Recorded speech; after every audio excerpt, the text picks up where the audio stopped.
Welcome, ladies and gentlemen. I'm back, motherfuckers. Just wanted to do a review with you guys, a UFC random review. I actually took upon myself between the last review I did on UFC 216. Um, so this is the review I'm doing. It was headlined by two championship matches. The flyweight being the co-main event, and the lightweight title with it being the interim championship bout between Tony Ferguson and Kevin Lee. Tony Ferguson, by the way, is one of their top contenders in the lightweight division. Conor McGregor hasn't been defending the lightweight title, so they've just decided at that point, since he hasn't been a defending champion at this point, to crown a interim champion as if a number one contender with a title on the line. So that when they have Conor McGregor defend the lightweight championship, basically it'll be an undisputed championship bout, which makes the build for a one-on-one match at the next pay-per-view that Conor McGregor is involved in for UFC for his championship belt with Tony Ferguson, make it even that much special. But overall, the show is pretty decent. A lot of the fights ended very quickly. Not one of them, except for one fight on the main card, went to decision, which that decision was led to a draw.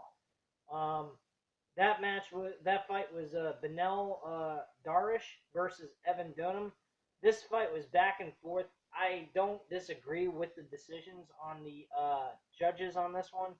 They both were back and forth. They really had control at one moment, and then the next moment they didn't. So, quite frank with you, they were pretty evenly matched.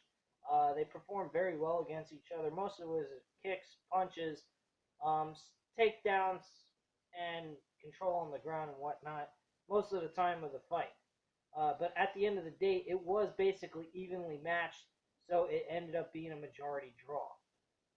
Two judges scored it 28-28, while one judge scored it 29-28 to Benel Darish, apparently, because of the one judge and two judges scoring it as a draw, he doesn't get a win, which I completely find that irrational and stupid. But that's just judge's scorecard, and that's the way they do things, I guess. You have to have 2 out of 3. You get 1, it's still considered a draw. So I don't know about that. The next fight I actually watched on this card was the third major fight that occurred during this event. Fabricio Werdum versus Walt Harris. This fight ended very quickly. Walt Harris was actually an up-and-comer guy. He's not even ranked in the top 15, I don't believe. And one of Werdum's opponent he was supposed to face got injured, so at that point they decided to find a replacement. Walt Harris decided to take it upon himself to go forth and have this fight. Fortunately, with him not being as well trained and experienced like Fabricio Werdum, he ended up getting his ass kicked in less than a minute and 5 seconds, losing in an armbar. So he ends up losing by submission. So, that fight was pretty self-explanatory and straight to the point and one-sided. Fight was really short and sweet. Demetrius Johnson, the flyweight champion, Demetrius Johnson, is defending his title during this event, where he could make history with the most title defenses in UFC history, which he actually accomplishes, of course, against Ray Borg. Ray Borg is a Hispanic fighter out of Mexico, very intense fighter, knocks most of his opponents out, but at the end of the day, he had nothing on fucking Demetrius Johnson. Demetrius Johnson is by far the best UFC fighter in history. I mean, in history. He's even better than Anderson Silva. Anderson Silva was one of the top-notch fighters, but this guy overdid him. And not because he made history, beating the most title defenses that Anderson Silva did in his career. Wasn't that? It's the fact that this guy has evolved in so many different fights, done so many different things in one fight I have never seen before. He in the beginning of his career he had 2 losses, but as he moved into a division that works best for him, he's 5'2", number one. When he first started, he was in the bantamweight division. Bantamweight division usually has guys people my size. I'm about 5'5", 5'6". That's most of the fighters that are in that weight division, as well as lightweight. If you have a hard time dropping weight down to like 135, 145, and so forth. Generally between bantamweight all the way up to the lightweight division, it's mostly like 5'5", 5'6", somewhere around that range. Some in lightweight they're a little bit tall, like 5'8", 5'9". But at the end of the day, Demetrius Johnson's only 5'2". He's a very small guy. So with him being in a heavier weight class like bantamweight, it's not exactly in his best interest. A lot of those guys are really kind of 5'4", 5'6", 5'5". He's a small guy, so him dropping down to the flyweight division was probably the best decision he's made in his career. To make it more fair upon himself. It wasn't really the fact that he was a bad fighter. He was just in the wrong weight class. But at the same time, when he got down to his own weight class that he needed to be at that fits him the best, he has been unbelievable. He has destroyed people. He has been the most decisive champion in UFC. I have never seen anyone do the things that he does. Now, people say he's boring. Would I agree with that? Yeah, I mean, his fights are kind of dull and boring, but there's something about him that's very interesting. He is very, very, he's different than most fighters. He reminds me a lot of Mayweather without the cockiness and the mouth. All he does is go in that octagon and do his thing, and he dominates his opponents. He's very patient. He's very safe. What he does, he's always able to make sure what he does is the right move during the fight, so he can't lose. This guy hardly ever gets hurt, hardly gets hit at all. He is a dominating figure in UFC right now. He may not be the most entertaining.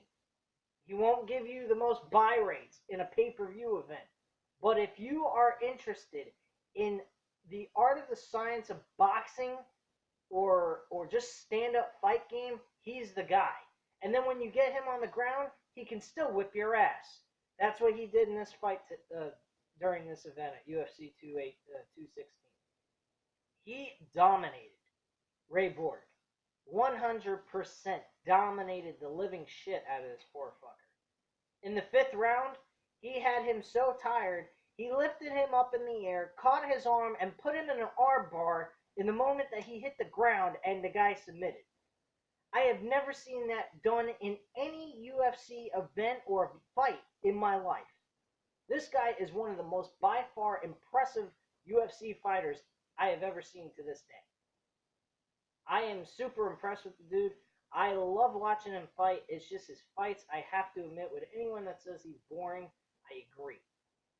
If you're not a guy that's interested in seeing, a catch cam, technician fight, and you're more into that rumble, let's beat the shit out of each other entertainment fight, then yeah, you're going to find this boring.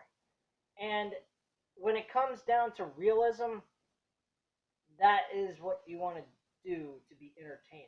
Be an outgoing, full-fledged, want to knock your teeth down your throat. Demetrius Johnson ain't that guy. Demetrius Johnson's a very calm, cool, collected fighter, and champion who will do what he needs to do to retain his championship. He will not go ahead and take risks. He will not go ahead and be to the point of ignorant and stupid to go all out and try to knock someone out. He will be patient enough to knock them out or make them submit, which is hence what he did at this fight. He also did this at another fight a while back. I think it was 2 or 3 title defenses ago before this one. I think it was Henry Cujado, Cujado.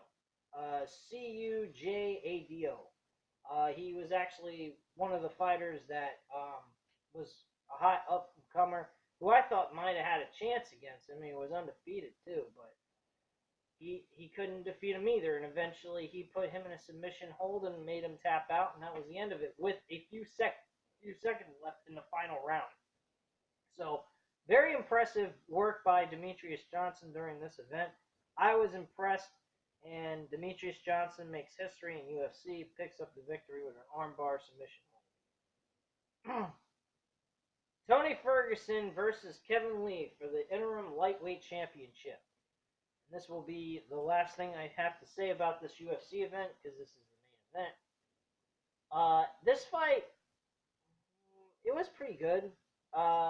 Kevin Lee actually came in with a staph infection on his pectoral, not pectoral, his chest area. And he really didn't, he looked horrible based on the fact that he had a staph infection on his chest. Joe Rogan was even making comments about it because he thought that this was not exactly a very safe thing to be doing if it's contagious or some kind of shit like that. But they let the show go on anyway because there's thousands of people in the audience that paid good hard-earned money, spent their hard-earned money for this fucking event. So I don't think they were going to cancel out on that. So basically, what happens is Tony Ferguson actually was getting his ass kicked in near the middle part of the fight. The fight was kind of even, I would say. I think Tony Ferguson had a little bit more of an advantage than Kevin Lee, but Kevin Lee at one point did have him on the ground, and he was the dominant one.